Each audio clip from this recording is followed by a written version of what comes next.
जैसे आप हैं, मैं हूं और बहुत लोग हैं जिन्होंने बहुत स्ट्रगल करके अचीवमेंट्स हासिल की।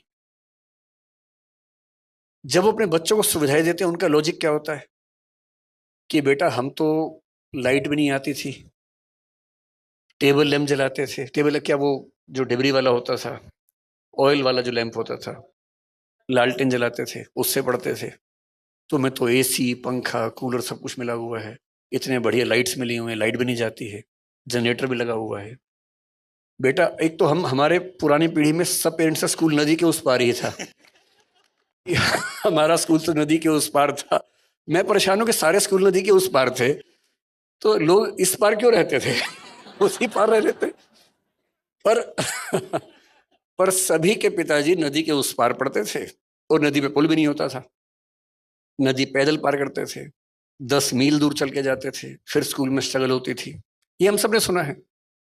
लेकिन उनके बच्चों को सुविधाएं बेहतर मिली, हमारे बच्चों को और मिल रही हैं। लेकिन जो सही लॉजिक है वो क्या है?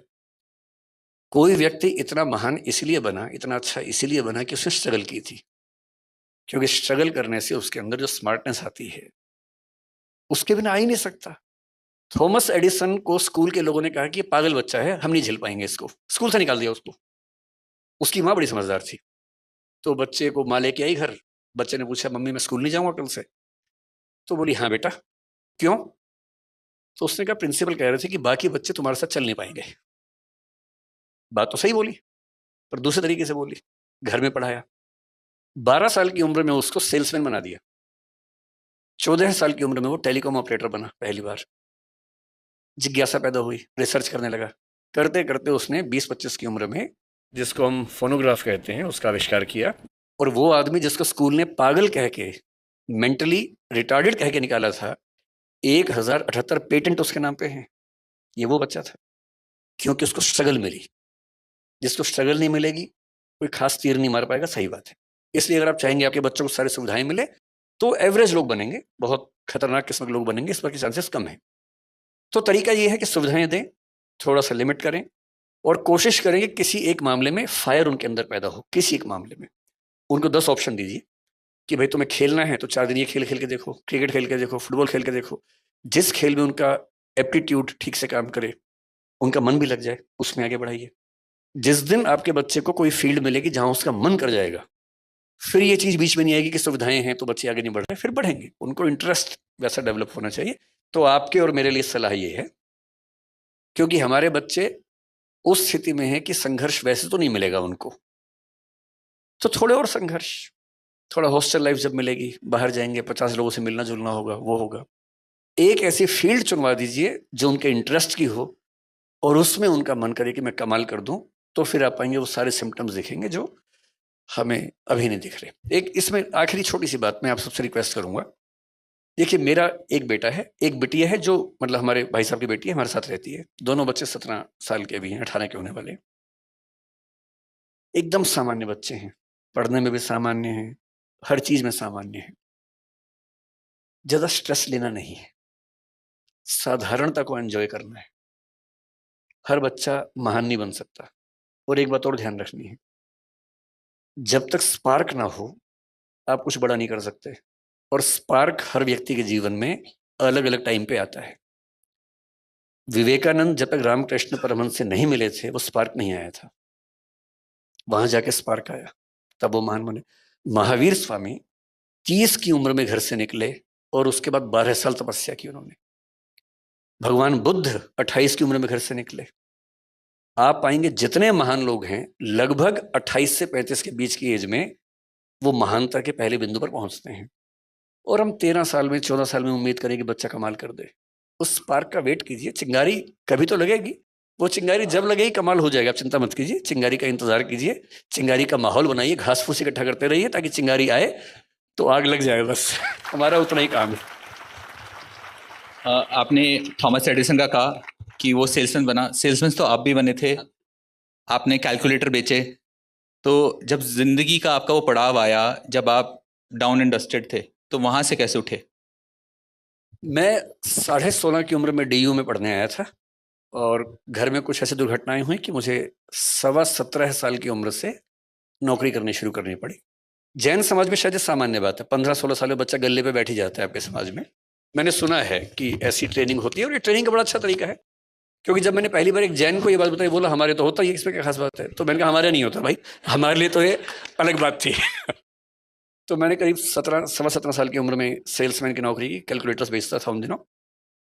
अच्छा टाइम था, खूब दुत्कारा जाता था। आप किसी को बेचने जा रहे हैं, वो खरीदने के मूड में नहीं है, आपका टारगेट है नौकरी बचाने के लिए, आप पूरी ताकत लगाएंगे खरीद ही लो भाई, वो नहीं खरीद रहा है, खराब से बोल भी देगा, गालियां भी सुनेंगे ही आप, पर उसके बिना मजा भी तो नहीं जिंदगी में, थोड़ा वो झेलना जरूरी है।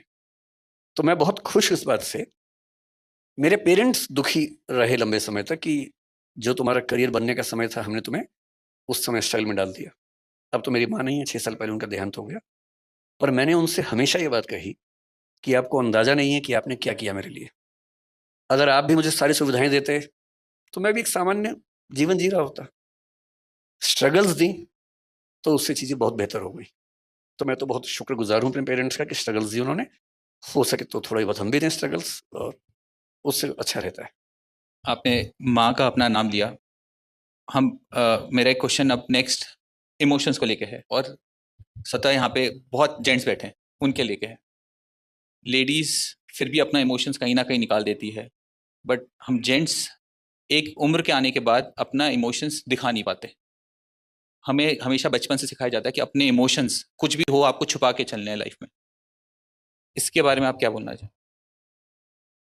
लगभग पूरी दुनिया में ऐसा है, कुछ समाजों को छोड़कर। कुछ समाज ऐसे हैं जहां पुरुष खूब रोते हैं, उनका रोना अच्छी बात मानी जाती है, कोई दिक्कत नहीं है। महिलाएं रो रही हैं, पुरुष भी रो रहे हैं साथ साथ, कोई दिक्कत ही नहीं है उनको। आपको हंसी आ रही है क्योंकि आप इस समाज से हैं, उनको हंसी भी नहीं आती इस बात पे, क्योंकि उनके समाज में नॉर्मल बात है। कुछ ट्राइबल सोसाइटीज हैं ऐसी, जो सो कॉल्ड सिविलाइज सोसाइटीज है, जैसे हम सभ्य समाज हैं। ये सभ्य समाज दरअसल मूर्ख समाज है। ये अपनी बेसिक टेंडेंसी से बहुत दूर निकल गए हैं और बोलते हैं कि हम सभ्य हैं। बहुत सारी ट्राइबल सोसाइटीज हमसे बहुत एडवांस हैं कई मामलों में। तो सभ्य समाज में अगर बहुत पीछे जाएं तो जब सभ्यता शुरू हो रही थी, खतरे बहुत ज्यादा थे आसपास। अब जब खतरे बहुत ज्यादा हों, लोग शिकार करते थे। बहुत कम समाजों के पास ये सुविधा थी कि वो कंद मूल खा के जिंदा रह सकें। भारत एक ऐसा अच्छा उदाहरण है। अच्छा, जैन समाज आप देखेंगे, जैन समाज मुख्य रूप से भारत में ही है, पश्चिमी देशों में नहीं है, क्योंकि उतनी सर्दी में आप केवल शाकाहार और दिगंबर परंपरा के साथ नहीं रह सकते। तो इसलिए जैन समाज आपको वहां नहीं दिखता है। रेतीले देशों में, मिडिल ईस्ट में जैन समाज नहीं है, क्योंकि वहां शाकाहार से काम नहीं चलता है। तो शाकाहारी समाज जिसकी जिद है कि हम शुद्ध शाकाहारी, जो आलू तक नहीं खाएंगे, जो अभी कई चीज़ों की बात चल रही थी हमारी कि हम अदरक भी नहीं खाएंगे, हम हल्दी भी, जो हरी हल्दी नहीं खाते हैं, हम शक्कर जो और जिमिक अंदर वो नहीं खाएंगे। हम इस लेवल तक जब शाकाहार को लेकर चलेंगे तो सीधी सी बात है, आप उसी देश में रह पाएंगे जहां सारी ऋतुएं होंगी और अच्छी खेती होगी। वो दुनिया में बहुत कम देशों में होता था। ग्रीनलैंड में जैन समाज नहीं चल सकता, सीधी सी बात है, क्योंकि वहां संभव नहीं है सब चीजें। तो अधिकांश समाजों में पुरुषों ने शिकार किया जिंदा रहने के लिए। महिलाएं गर्भवती होती थी, उस समय तो कॉन्ट्रासेप्टिव्स भी नहीं थे, बार बार गर्भ होता था। 13-14 की उम्र से 35-36-38 की उम्र तक लगातार एक बच्चा हुआ, फिर दूसरा हुआ, क्योंकि 20 होंगे तो 2 बचेंगे, 18 मर जाएंगे। तो महिलाएं लगातार मां बन रही हैं और बच्चे पाल रही हैं। पुरुष की जिम्मेदारी है कि बाहर जाके कुछ लाना है खाने को, शिकार करना है। शिकार करने गए हैं तो शिकार हो जाने का खतरा भी है, सीधी सी बात है। तो उस समय के पुरुषों की जो परवरिश हुई वो ये थी कि उनको बहुत साहसी होना है, लड़ाकू बनना है। और जो बहुत लड़ाकू है वो रोता, वो ठीक नहीं लगता है। इसलिए उन समाजों ने नियम बनाया कि लड़के रोएंगे नहीं। मन में तो आएगा इमोशन, रोना नहीं, दबा लेना है। और ये होते होते पीढ़ी दर पीढ़ी एक ऐसी नॉर्म बन गई कि लड़कों का रोना कमजोरी का लक्षण बन गया। अब तो घरों में क्या है, 2 साल का लड़का भी रोए तो क्या बोलते हैं मम्मी और पापा, तो लड़की है, तो बेटी है। और उसको इसमें 2 बात समझ में आती है, एक तो ये कि गलत है, दूसरा लड़की होना लड़का होने से खराब बात है। क्योंकि कोई लड़का रोए और आप कहें तो लड़की है, इस पे अंडरस्टूड है कि लड़की होना खराब बात है, लड़का होना अच्छी बात है। और धीरे धीरे लड़के सोचते हैं अच्छा मैं खास हूं, मुझे रोना नहीं है, रुलाना है। और फिर वो जिंदगी भर रोता नहीं है। और जितना नहीं, रुलाती महिलाएं भी कम नहीं है वैसे, वो तो मैंने मजाक में कहा, रुलाने वाला काम तो दोनों करते हैं, लेकिन लड़कों की मजबूरी है कि उनको समाज में ठीक दिखने के लिए अपने इमोशंस को बहुत मारना पड़ता है। अब जैसे समाज में इसकी जरूरत नहीं है, अब कौन सा भाला लेके शिकार करने जा रहे हैं, अब तो पुलिस है, सेना है, सब चीजें हैं। अब समय आ गया कि रेक्टिफिकेशन ऑफ इमोशंस हो और रोते हुए पुरुषों का सम्मान किया जाए। अब आपको फिर हंसी आ गई, देखिए इस बात पे। जब तक ये हंसी आती रहेगी मामला ठीक नहीं होगा। जिस दिन पुरुष के रोने पर हंसी आनी बंद हो जाएगी उस दिन मामला ठीक हो जाएगा। इसलिए आपका बेटा रोए, टॉन्ट मत कीजिएगा, बस सिर पे हाथ रखना है, कंधे पे हाथ रखना है, रो ले आपके साथ, और हो सके तो साथ में खुद भी रो लेना है, 2 आंसू निकाल देने हैं। बेशक अकेले में ले जाओ उसको, दोनों बाप बेटा रोए साथ साथ, रो लीजिए। मैं वो गारंटी से कह रहा हूँ, जितना हल्का उस दिन महसूस करेंगे उतना कभी नहीं करेंगे। सर आप बहुत बहुत बच्चों की इंस्पिरेशन है, बहुत बच्चे आपसे पढ़ते हैं, बट आपकी इंस्पिरेशन कौन है? कभी सोचा नहीं इस तरह से मैंने। लेकिन हाँ, अगर मैं थोड़ा, मेरे पिताजी मेरी इंस्पिरेशन है, माँ भी हैं, अलग अलग वजहों से। पिताजी बड़े मस्त वाला टाइप के आदमी हैं इसलिए हैं, माँ बहुत पूरा परिवार कैसे संभाल के रखूं उस नेचर की थी, तो उस वजह से है। बाकी अगर मैं देखूं तो इतिहास में जाऊं तो बहुत सारे फिलोसफर्स, बहुत सारे सोशल थिंकर्स हैं। महावीर जी भी एक हैं, डॉक्टर अंबेडकर जिनके भवन में आज हम बैठे हैं वो भी हैं, महात्मा गांधी भी हैं। मैं इंस्पिरेशन तुरंत ले लेता हूँ जैसे मिलती है। जैसे प्राची नाम की बच्ची ने एक अच्छा काम किया, मैं तभी इंस्पायर हो गया उसी से। मैं तो ढूंढता रहता हूँ, कोई कुछ भी अच्छा करे मैं तुरंत इंस्पायर हो जाता हूँ। तो ऐसे लिस्ट बनाऊंगा तो कई हजार नाम निकलेंगे उसमें, लेकिन मैं बहुत इन्फ्लुएंस किसी एक व्यक्ति से नहीं हूँ, बहुत लोगों से अलग अलग हूँ। मेरा एक लास्ट क्वेश्चन, उसके बाद विल ओपन टू पब्लिक। बचपन का जो विकास आज के डॉक्टर विकास कीर्ति से मिले तो क्या उसको बोलना चाहेगा? मतलब वो मुझे क्या बोलेगा, मैं उसे क्या बोलूंगा? वो आपको क्या बोलेगा? आप तो वो मुझे बोलेगा यार तुमसे उम्मीद तो नहीं थी इतनी। वो तो ये बोलेगा, और मैं उसको बोलूंगा यार थोड़ा सा बचपन में साइंस पढ़ ली होती तो और अच्छे होते, थोड़ा सा म्यूजिक पे हाथ साफ कर लेते तो और बेहतर हो जाते। मेरे जो रिग्रेट्स हैं उसमें ये है कि मैंने स्कूल में साइंस ठीक से नहीं पढ़ा, और म्यूजिक मेरे पेरेंट्स ने खूब कोशिश की सिखाने की, पर मैंने सीखा नहीं। तो मुझे लगता है कि वो 2 चीजें मैं अब कर रहा हूँ, अब करूंगा। अभी कौन सा समय खत्म हो गया, अभी तो है समय। तो मैं, इंस्पिरेशन की बात हुई, मेरा अभी लेटेस्ट जो नए दोस्त बने उनमें एक दोस्त आमिर खान, जो फिल्म सितारे हैं, बड़े अच्छे दोस्त बन गए मेरे।